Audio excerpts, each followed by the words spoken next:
All right, man. Get this ball rolling. All right, Gavin. All right, so it's been a while since we last did our official episode and stuff, right? Obviously, you made it. Proud of you. I was there.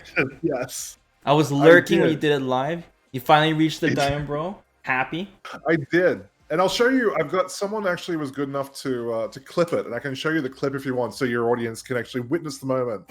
Yeah, sure. Show it up. So, and then I guess we'll talk about the journey where we left off and all the way up to this point, and hopefully other people that are watching this can learn some stuff themselves too. Yeah, hopefully. So we go. Oh my God, it's television. Hang on. There we go. All right. Okay. So this is the moment. This is where we finally hit the El Diamante. Of course, it had to be a Ryu player, Gambit. Come on, come on, Gambit. I will admit it was pretty free. I'll say it's pretty free. But anyway, we'll show this off. We can talk about it afterwards. All right. Here we go. Gambit's feeling himself. It was pretty free. All right, let's see this. All right, it's pretty lit. Pretty lit. Were you nervous? What the hell was that DP? Oh my God. Look at the hype. Look at the hype. Look at the hype. You should have broke something. Like, just, I don't know, smash anything close to you. Your microphone. Like, punch the wall, something from the hype. That was your moment. That's awesome. Nice. It was crazy because we actually had... we finished, like, the match before that left me 6 points short. We were on 13,994 points. We need to get one more fucking win. Oh, yeah, it's always that case. The game knows. It fucking knows. That's hilarious, man. Yeah, good shit, dude. Good shit. Thanks, man. So we got to Diamond, and I wanted to say, like, first and foremost, just to get this out of the way before we talk about anything else. Yeah. There were, like... Basically, the problem that we had was, for people who don't know, and people wouldn't have seen this because this if they didn't watching on YouTube, this didn't go live on YouTube. There was a session we did right towards the end of last year, I think it was, where I got so frustrated, I completely lost my shit on stream, and it was not my finest moment at all. I've talked about this a little bit before, but just to reiterate, so I basically lost it. I got so frustrated, so angry. Kept telling Vesper to shut up and let me, work or whatever. I don't know what it was. And that was when we decided to kind of take a break from doing the streams and the videos and things like that. But in the months after that, because it's been probably, I think we did one in, was it January or February? We did one, and that was kind of like the last one ever. I don't remember, man. It's been a while. Yeah, I think we did one more after that one where we kind of came back to it and talked about it a little bit. But the thing that the advice that you gave me more than anything else, there was two bits of advice that you gave me like over and over and over again, which I never really understood. Which was, I'm sorry, I was reading the chat there. Two pieces of advice were, one was like to not press buttons all the time, and the second one was to just block. And when you told me those things at the time, I guess I didn't really either understand or appreciate what you meant by them, which obviously is your fault because you didn't explain them very well. Obviously. Absolutely your fault. Had nothing to do with me as a student. Obviously, yes. I didn't really appreciate that. So my mindset was at the time, it's like, well, if I just block, I'll never be able to do any damage because they'll just run up and throw me or do whatever. And that didn't make much sense. Same with like not pressing buttons. But for some reason, at a certain point, I think back in like March, I think it was, it just clicked. And I realized what you actually meant by those two things. Because I started to actually understand. It was like when Keanu was in like the Matrix and Morpheus is like, he's beginning to believe. Yeah. It was that moment where I'm like, wait a minute. If I just don't press any buttons and block, they'll do something stupid. Yes. And that was all I had to understand. As soon as I realized that, I started winning so much more. Right. So I wanted to say that like it actually was your advice that actually got me through to Diamond at the end of the day. Even though you weren't there, it was like a Star Wars thing. You were there like Obi-Wan over my shoulder. You say use the Force. That's hardcore, man. That's hardcore, dude. It was, yeah. So that was really what got me there at the end of the day. Was just that bit of advice is like, oh, I can just wait and they'll either do something stupid or they'll do something unsafe, or I'll just be able to see the gap in their offense and be able to attack that way, rather than sticking buttons out all the time. Because the thing that I realized was, and I'd be interested to see whether you agree on this or not, is that I think Street Fighter V teaches you bad habits very early on, but you don't realize it because you get taught very early on in this game that attacking is really good in this game. Doing risky things actually pays off a lot early on, like jumping in, doing combos, things like that. It pays to go for damage. It doesn't actually pay to be patient. It's not like Street Fighter 4 as much. And I'm curious to know what your take is on that. I mean, it's a very complex topic. I'm sure in a lot of fighting games, being aggressive in the early stages of it, games like like Mortal Kombat or Tekken or whatever, and being offensive is also a lot easier to being defensive because you have to understand the attacks in the game and how to defend against them. It's a lot easier to just go all out and not have to worry about that. But I guess the key thing is that since it's harder, it doesn't necessarily mean it's worse, right? So when I'm teaching about defense and you realize how hard it is to actually anti-air every time, tech every throw, and just sit there and wait and be patient, it's not an easy thing to do. So that's why you don't see the results fast. And I think once you started seeing the results, you started focusing on it even more and realizing the strength of going on the defensive, right? Yeah, well, especially with the character I'm playing as well, because the character I'm playing does not have shenanigans, doesn't have mix-ups, doesn't have pressure. So I really need to, if I can't play neutral with that character, I'm fucked, basically. Yeah. That's all I've got. After that, all I have is neutral. Yeah. So I have to be able to play that really well. Yeah. So yeah, that was really the ticket. That was really it. Once I just realized that, and I just made a couple of adjustments to how I played. I tried to get my combos a little bit more optimal.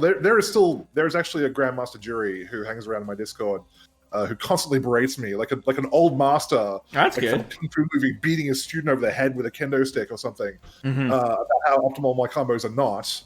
But I'm trying to work on that at least. And yeah, that was it. So yeah, finally got diamond. So that's great. And now I'm just trying to learn other characters basically. Yeah, congratulations, man. Yeah, that's great, much. Dude. I mean, yeah, honestly, dude, you should go back to the very first episode where you were at and where you are now. It'll be really interesting if you just watch, and you'll see yourself. You'll be like, oh man, you know what I mean? Yeah. If you want, I can bring up some of the matches that we had leading up to that, and you can critique as we go if you want. Yeah, sure. I'm throwing ideas out. We haven't discussed this. I don't know what you want to do for the rest of this episode now that we've talked about the main topic. I mean, like I said, I just want to talk about the whole journey, and like I said, for other people who are watching this, that could help them as well, So I was gonna ask you basically what was the biggest obstacle that took you to have to click, right? Well, getting to the point where it clicked, I'm kind of, as I've said to you before, I'm a really slow learner, which is what frustrated us a lot initially with the series. Is everyone's saying oh my god, Gambit, how can you not learn this shit? He keeps telling you, I'm a slow ass learner, and the best, and for example, I used to hate Souls games, like Dark Souls, Bloodborne, all that sort of thing. I used to hate them. My friend tried to get me into those big time, and I bought them. And sorry, I'm just to interrupt this. There's someone in my chat saying that Urine is lit, and you have to understand that. So I've done that. I do understand. He's telling me in my chat too, so I'm well aware of how lit Urine is. We're well aware of that. You've redeemed your message for nothing. Good work, sir. And I used to die all the time, obviously, as you do, and just get frustrated. And I tried playing all the Dark Souls games. I had a copy of Bloodborne. It didn't work. And I'd given up on them. And then one day, I couldn't sleep. So I'm like, well, might as well just play a video game. Sat down and started playing Bloodborne. And again, it just clicked. I don't understand it myself. It just, all of a sudden, it just starts to make sense to me. And I figure it out. And that's all I can say that really happened with that. Was it just, so I know it's not really helpful, but that's what happened. If you want to talk about the most helpful thing that was part of the stream, it took me, we started the stream at about 13,400 points. And I was like, okay, well, if I can fight diamond players, 100 points per win. So I just got to get 6 wins and I'll be able to get to diamond. And what happened after that was that, so, to do that would probably, if I was doing it well, it would take about an hour or so. It took me about 5 hours to do that. And a lot of that was just because I was putting a lot of pressure on myself. I mean, it's not easy streaming to an audience when you're putting pressure on yourself.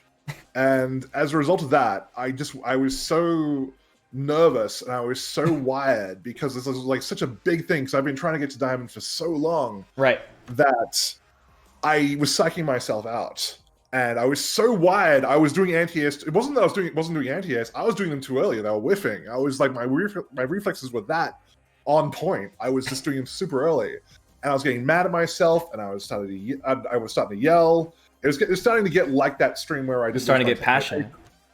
Yeah, I was really starting to lose it, and I think about the 3-hour mark. I took a break. I said, okay, I just gotta, it's been 3 hours. I gotta take a break. So I stood up, walked out into my living room, and I just took 1 minute to just take a deep breath and really just try to straighten myself out. And that made such a big difference because I walked back in, and I didn't. It's not like I was like, yeah, I got confidence now, sort of thing. I walked back in, but like I was just managed to just get out of that headspace that I was in, and I think I won almost every match after that. So that was crazy as well. So I think that if you want to give advice to people who are trying to get to diamond, if you are if you are struggling in an online session, or if you are losing it and getting angry and things like that, you may not want. If you're like me, you're so angry you don't want to take a break, but like it really does help to just stop, take a deep breath, and clear your head. Is what really made a big difference to me. Oh, for sure. I mean, getting tilted is like one of the most common things that roadblock people, because if you just keep playing, you're at that point, you're just gonna keep losing. You're not, and you can kind of get that sunk cost fallacy, and you're also just like doubling down on everything. And that's why I'm saying, like, if you're a calm person, you're to collect yourself, and even if you go on a crazy losing streak, you're able to still understand what you're trying to learn. It helps you learn at such a much faster rate than other people can. Like, just an insane, if you're willing to not care about losing and all that. And another thing too I should mention, Gambit, like the last thing on my side, on the coaching side of things, where we left off, what I did is I basically gave you the core laundry list of things, because like you said, you were a slow learner, and therefore it was starting to get repetitive, the things that I was telling you, right? Because we're going back-to-back streams here, and you didn't have time to process and learn what I was trying to teach you, right? Yeah. And I'm basically restructuring how you play, like your years of habits, right? So that can take a long time. So when I'm like, after you're done this laundry list and you learn these things, then come back to me and we can go from there. But that's all you really needed to get to diamond in the first place, Yeah, I agree. And like I said, it was those things that you're talking about for sure that made such it's really hard to convey how big a difference it made. And I do these things where when I post my videos online, where I do like a little intro where I talk about one topic for each video about things I'm trying to improve or trying to learn. And it's really hard to impress upon people who don't understand just how valuable doing nothing can be sometimes. It sounds completely counterintuitive, but for me, it is just like mind-blowing what a difference it made to my game to just be able to sit and wait. Right. Like I'm leveling up Mika right now, right? And I'm playing a very, very basic Mika. Like, I've only watched like 2 matches, and I'm just like doing the very basics. And then there are some matches where I'm literally just crouched sitting there because I'm waiting for an opportunity. And then like a Ryu player, like out of nowhere, he'll lose it and just do an uppercut like full screen for no reason. That's how we win our matches. Like it's a madhouse, dude. Like it's crazy. It is. It's crazy. And then you get to diamond, and you start ranking the diamond players, and then it's weird because they seem to break down into 2 categories. There's either the diamond players who have realized the sort of stuff that you and I are talking about right now, and they play that much more conservative style of Street Fighter, or you reach the diamonds that never learn that and have doubled down so hard on playing crazy they're just fucking insane and batshit just ridiculous to fight against. Yeah, I mean, there's a lot of factors on rank. There's like, there's definitely some diamond players that you would say to yourself, man, I don't know how he got here, but like, it depends where you live, what kind of players you play, what character you use, and that kind of thing. I'm sure it's different for everyone, but the point is like, if you learn the fundamentals and you learn that the important things that don't seem interesting, anyone can get to diamond, Yeah. No matter what character you use. Yeah, sure, absolutely, yeah. Yeah, I mean, again, I can show you what I'm talking about, but yeah, it's yeah, insane. sure, go ahead. All right, well, let me. I'll find there's a match from a video that I've done recently. Okay. From that stream, we were pretty close to Diamond. I'll just throw it up there just so you guys can have a look at one of the matches that were from when we were really close to being Diamond. So give me a second here, and I'll just bring it up. Oh my god, come on, don't be like that. Gam, I need one of those like crazy fake testimonies from you. I mean, like, after Vesper taught me, I changed my life. I started hearing voices in my head, him telling me what to do. Right. It was like Star Wars. I want to do it like Mass Effect, where it's like, I'm Commander Shepard, and this is my favorite store on the Citadel. Alright, we're pretty close here. Alright, if people are actually subscribed to my YouTube, this will actually be a sneak peek of one of the videos that'll be going up a little bit later in about a week on YouTube, but we'll throw it up now just so you guys can see it and get an idea of hopefully how differently I've been playing since we last talked. So I'll jump across here. Oh my god, it's tripping again. So this is what I'm talking about. This is one of the like very crazy reuse that I ran into several times throughout the Road to Diamonds. And like he dashes it a lot, which like this full screen dashing sort of stuff. What the hell is this costume you're using? It's a character from King of Fighters All Stars on mobile. Yeah, it's a cool looking costume. It's just really weird where it came from. Ooh, that double throw. Yeah. Edit that. Get the throw.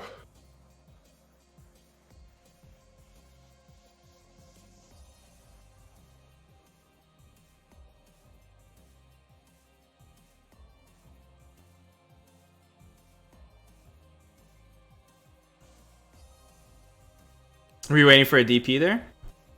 I always try to bait when I'm in V-Trigger. It's much easier to bait and punish a move than it is to try and go for a frame trap, because a frame trap will cost you V-Trigger to just do it. So it's always much better to just wait for them to press a button. Like raw Tatsus. Oh, weird. Yeah, okay. Yeah, he was anticipating you throwing out the stock, basically. Wake up super. Yeah, I know. It's and this guy's a diamond. I see. Yes. So I guess probably one of the hardest things to do when you're fighting against this kind of guy. Obviously, I'm not for a second trying to say that he's like garbage or anything. I mean, you're welcome to do that. I don't mind. But I'll just mute myself while I'm talking here. But like when someone's gotten to diamond by playing like this, obviously they're just very good at reading and trying to anticipate what you're going to do, which obviously sometimes pays off, sometimes doesn't pay off other times. So I guess the hardest thing to do when you're fighting this kind of person is not to get tilted very fast, because they're counting on that. Well, yeah, for sure. You definitely want to focus on yourself. I mean, like I said, there's a lot of players that will... The thing is, like, I'll run into players while I'm leveling up characters that, like, some players will just absolutely destroy me. They'll just guess right every single time on everything they're doing. But, like, you have to remind yourself that, like, a lot of these players, they're stuck at the rank they're at. And it means their win rate must be low, must be lower than 50%. So, it could have just been they all went out. It's just really, really important to stick with the plan and focus on knowing that what you're doing is the proper way to learn, and how everyone levels up.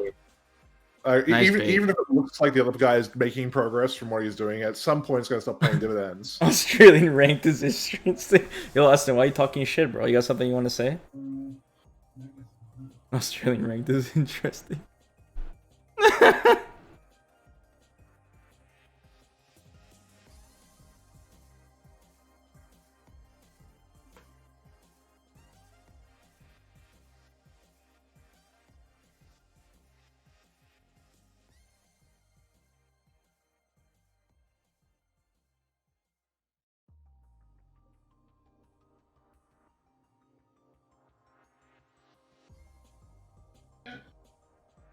That was good. After you tossed the fireball, you waited to see if he would jump.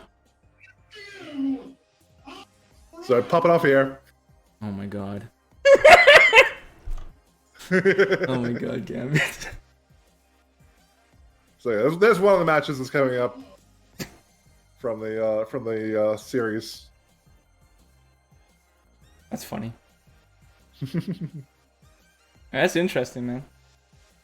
Yeah, so hopefully that was like at least a little look at, like, a lot less jumping, trying to anti-air more. There wasn't really. I don't think I wake up DP'd once. Well, I'm hearing many voices. You know why that is, Black. Yeah, like lots anti-airs, no, like lot less jumping, a lot less risk. There was one random V skill in there. I will cop to that. There was one. Like, but, it's not. You know what I mean? Getting the diamond doesn't mean you have to anti-air every time. You know, you have to check every dash, and you have to, never jump.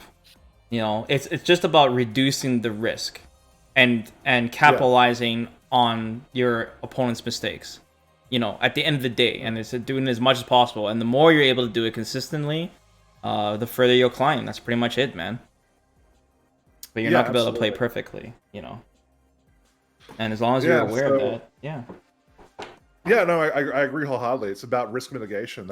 I think that was the sort of thing. Like, everyone, at least for me, and I'm sure you get this question all the time as well. It's like, how do I get out of silver? How do I get out of gold? How do I get out of platinum? That sort of thing. And you can obviously give them like one. You can tell them one thing that will help them with their rank. If it's silver, then you got to learn how to confirm your combos. You got to learn to stop doing wake up DPs all the time or pressing buttons on wake up, things like that. If it's gold, you got to learn how to be able to play neutral. You got to learn how to actually fight on the ground and not jump, things like that. Right. And I never I didn't. Obviously, I had no idea how to get out of platinum. But if someone asks me now, how do you get out of platinum? You've got to actually learn how to stop taking risks whenever possible. Like reduce the risks that you're taking as much as you can. Stop taking, or at the very least, learn to stop taking unnecessary risks. So that would probably be the one thing that I would tell people. Yeah, exactly. And, like I said, fighting games are really complicated in the sense that there is a time and place that you want to take risk. And there is a time and place that you want to jump. But, it's not the start of the round, of every match.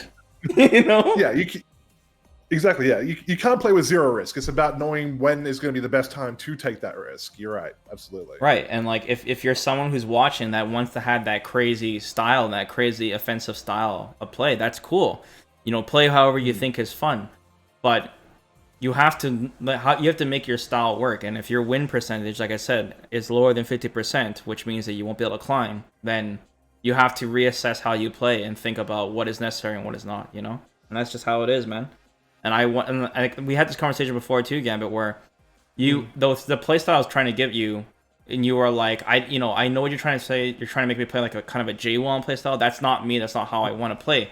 And I had to explain to you. I was giving you the extreme, and then you can integrate it into your own playstyle as well. Yeah, no, you're absolutely right. Yeah, it's and that's.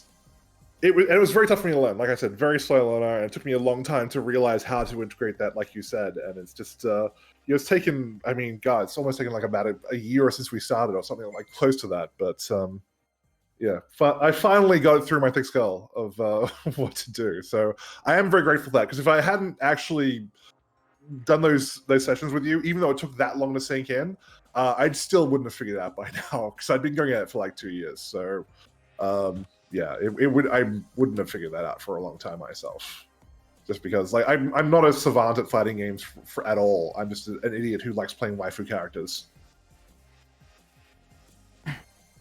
That's good, man. Proud of you.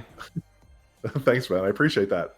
So yeah, so hopefully that's we finally been able to reach our goal for the Road to Diamond series. It took a long time, much longer than it should have, but we did finally make it. Yeah, it's the end of a very long story. It was very interesting coaching you.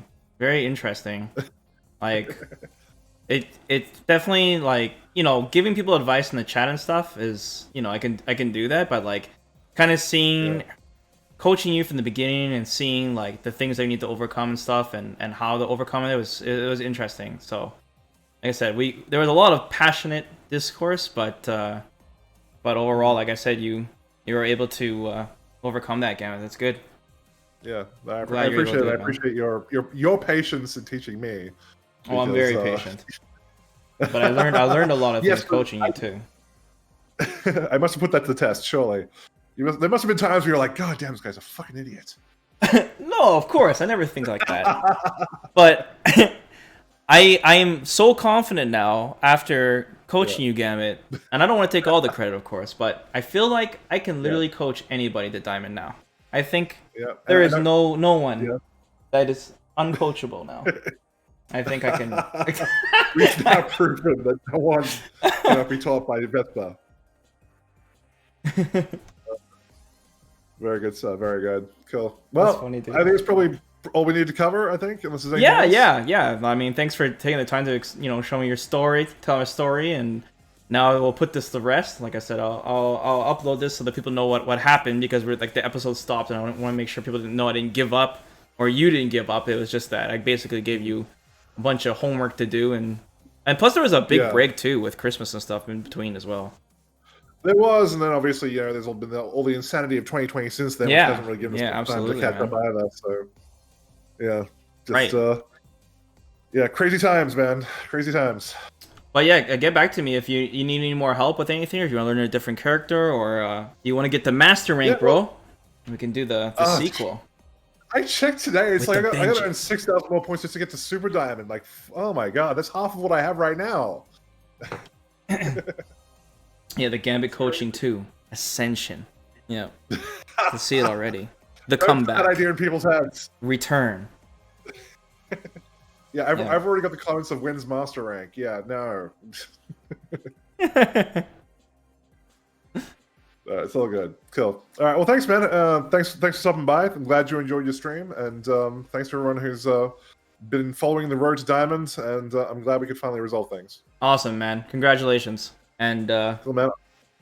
Yeah. Bye, Gambit chat. Yeah. See you guys later. Cool. Catch you later. All right. Peace out, buddy. Catch you later.